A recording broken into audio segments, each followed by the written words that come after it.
Quiero meterme de lleno en el tema de la provincia de Formosa, porque la verdad es que es una verdadera pesadilla, ¿no? El coronavirus, el cuadro sanitario, más las violaciones a los derechos de las personas, operativos policiales para hisopar, primera irregularidad, para hisopar operativos policiales. No conozco una cosa así en ningún lugar del mundo. Peor todavía en las comunidades indígenas, según hemos podido saber en las últimas horas. Cuando pasa eso, los vecinos saben que a la madrugada directamente vienen a llevárselos. A la mañana pasan, te hisopan con la policía. Ellos ya saben que a madrugada te los llevan directamente. Y se llevan a chicos, a mujeres, a los ancianos. Entonces se van, tratan de escaparse porque no quieren caer en eso. ¿Qué desata eso? Persecución policial. Algunos dicen cacería. Yo voy a usar la palabra persecución para ser moderado. Y esto, desde mi ignorancia de las cuestiones legales, viola gravemente cualquier cuadro legal y viola los derechos de las personas. Quiero saludar esta mañana al doctor Daniel Sapsay, prestigioso constitucionalista a quien le quitamos minutos de su tiempo. Gracias por esperarnos en línea, señor. Buenos días.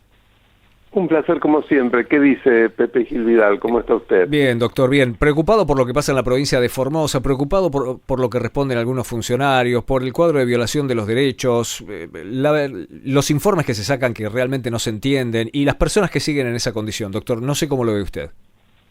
Y me parece una situación desesperante. En realidad Formosa nos preocupa desde hace años. Ya en 1995, el Colegio de Abogados de Formosa me había pedido un dictamen sobre la no reelectividad de Infran, porque en aquel entonces ya había sido en una oportunidad vicegobernador y luego gobernador.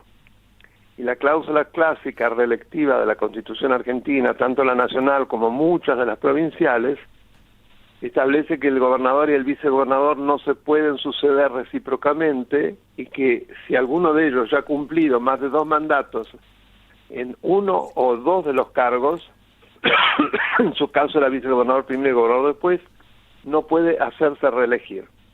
No obstante lo cual, a través de una, digamos, verdadera maniobra policial, logró hacer detener a uno de los miembros del Tribunal Superior. Y de esa manera una interpretación más que amañada, porque era ir contra el texto legal de la Constitución, le permitió otra reelección consecutiva que en la actualidad ya hace más de dentro del 26. Son 26 años en donde ya entra de ejercer el Poder Ejecutivo. Algo totalmente infrecuente y que no se compadece con un Estado de Derecho donde la alternancia es la regla, no la permanencia de un poder personal que se sucede sin solución de continuidad. Así las cosas, no es de sorprender que la provincia es un verdadero feudo, no tiene nada que ver con una república. Hemos visto, hemos oído, hemos leído. Yo además estuve en Formosa hace unos años que me invitaron un sector democrático para hablar sobre instituciones y me sorprendió la cantidad de gente que concurrió. Es una provincia en la cual la separación de poderes no existe, no hay independencia de la justicia, la autonomía de las provincias, de las municipalidades tampoco se respeta. Hay notorios fraudes en las elecciones, hemos visto inclusive notas en televisión de colegas suyos mostrando cómo a las comunidades aborígenes prácticamente se los secuestra antes del día electoral y se les saca los documentos para así poder lograr sus votos a favor del oficialismo. Lo mismo se hace con paraguayos de zonas limítrofes, a los que se les da ilegalmente documentos y pensiones o jubilaciones, y de ese modo otra vez se ganan el voto. Es decir, es un atropello permanente, una provincia que depende en más del 95% de la coparticipación federal. O sea que es una provincia artificial, porque no tiene la menor capacidad de crear ingresos propios, porque a propósito se ha destruido el sector privado. Todo un modelo que la acerca muchísimo a lo que hablamos siempre de Venezuela, o para ir más cerca, está también muy cerca, valga la redundancia, de Santa Cruz. A pesar de lo lejos que le queda a Santa Cruz, el modelo es el mismo como Santiago del Estero, San Luis. La Argentina tiene muchos feudos. Claro que lo que ha ocurrido con motivo de la pandemia en Formosa supera todos los límites.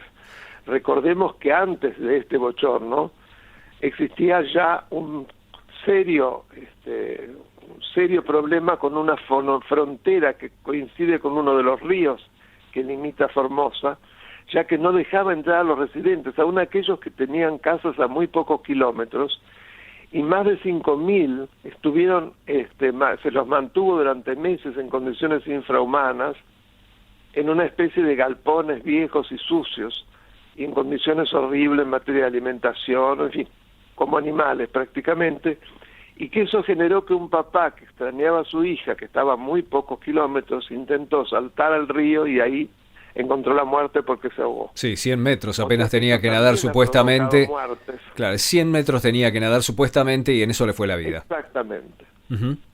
Era un río muy caudaloso, creo que es el Bermejo, si Sí, no me el equivoco. Bermejo, exactamente, doctor. Y ese río caudaloso acabó con su vida, a pesar de que era un buen nadador. Y hay muchas Ahora otras nos historias encontramos también. con centros de detención, o sea, esto realmente desafía el contenido de los tratados internacionales en materia de derechos y emergencia, porque tanto la Convención Americana de Derechos Humanos como el Pacto de Naciones Unidas de Derechos Civiles y Políticos establecen claramente que los derechos no pueden limitarse sino muy excepcionalmente durante las emergencias, entre ellas, por supuesto, una pandemia.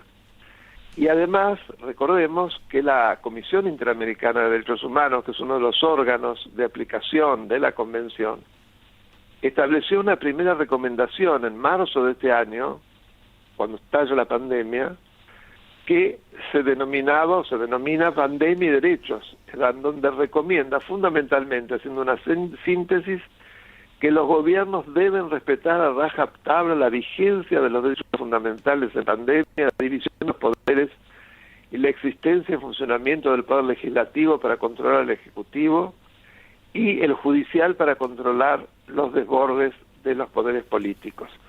Claro que eso no se cumplió en la Argentina, pero menos en Formosa. Claro, claro, doctor. Fíjese que inclusive la desfachatez de algunos de sus funcionarios, nada menos que uno de los más importantes, el presidente del bloque de Frente de Todos en el Senado, José Mayans, dice que en pandemia no hay derechos. Es una burrada semejante, cuesta creer que un funcionario de ese nivel pueda decir, porque ni siquiera se da cuenta de lo que está diciendo, ¿no? Doctor, permítame sumar a mi compañera Silvana Boschi, que también tiene preguntas para hacerle. ¿Cómo no? Silvana, Con por mucho favor. gusto. Buen día, doctor, ¿cómo está? ¿Qué tal, Bueno, querida? ahora bien, en las últimas horas se supo también que Amnistía Internacional dijo que, bueno, frente a esta situación puede ir a instancias internacionales y está viendo como diferentes aspectos sobre el tema pueblos indígenas, tema niñez, detenciones arbitrarias, distintas comisiones, ¿no? El relator de tortura. ¿Cree usted que por ahí esta posibilidad de abrir una instancia internacional podría de alguna forma hacer que el gobierno nacional intervenga o la justicia más enérgicamente en esta situación en Formosa? Yo quiero creer que sí, porque eso sí que perjudicaría un enorme desprestigio para la Argentina, que aparezca, por ejemplo, quien es el observador de la Convención contra la Tortura o de protección de los pueblos originarios o la Convención sobre Derechos del Niño. Alguno de esos altísimos comisionados que dependen de Naciones Unidas, sería realmente un escándalo internacional para Argentina. Así que eso sí, me imagino que si finalmente desde esos lugares acceden, cosa que no me extrañaría porque eso es un escándalo que ya aparece en todos los diarios del mundo, significaría una presión muy grande. Claro que lo que vemos es que se dan todas las circunstancias por una intervención federal, pero que es impensable porque para eso se necesita mayoría en las cámaras, pero además Infran tiene absoluto apoyo de los Fernández. No olvidemos que Alberto Fernández hace unos meses visitó Infran y dijo que era un gobernador ejemplar. Y Cristina siempre lo ha distinguido, pero además manda a este hombre Pietragala, que realmente es de un cinismo poco común, se burla de todo y dice que es un chiste la violación de los derechos humanos en Formosa, pero que dice lo que le dice su gobierno que debe decir. Entonces, acá no es solo el problema de Infran y Formosa, acá es el gobierno nacional y el Partido Justicialista que ha apoyado sin restricciones con el presidente del mismo, el ex gobernador Gioja de San Juan a la cabeza. Doctor Sapsay, muchas gracias por el tiempo. Bueno, desde ya lo que yo le permito es que usted me permita comentar que en mi canal de YouTube, Daniel Alberto Sapsay, vamos a subir este video, yo se lo pedí, este audio, yo se lo pedí a su productor. Sí, claro, por supuesto. Porque creemos que es muy importante que se conozca bien. Ya hay otros sobre Formosa, así que a quienes les interesa pueden entrar por cualquier buscador, ponen Daniel Alberto Sapsay en YouTube, y quiero contarle que desde ayer ya son más de 36.000 los suscriptores de mi canal, lo cual me enorgullece. Quiero aprovechar este medio para agradecerles la confianza y que realmente interese mi canal. Por supuesto que sí, doctor, y cumplimos con eso hoy, y le mandamos un fuerte abrazo. Muchísimas gracias, Pepe. Saludos, Silvana. Hasta luego. El doctor Daniel Sapsay,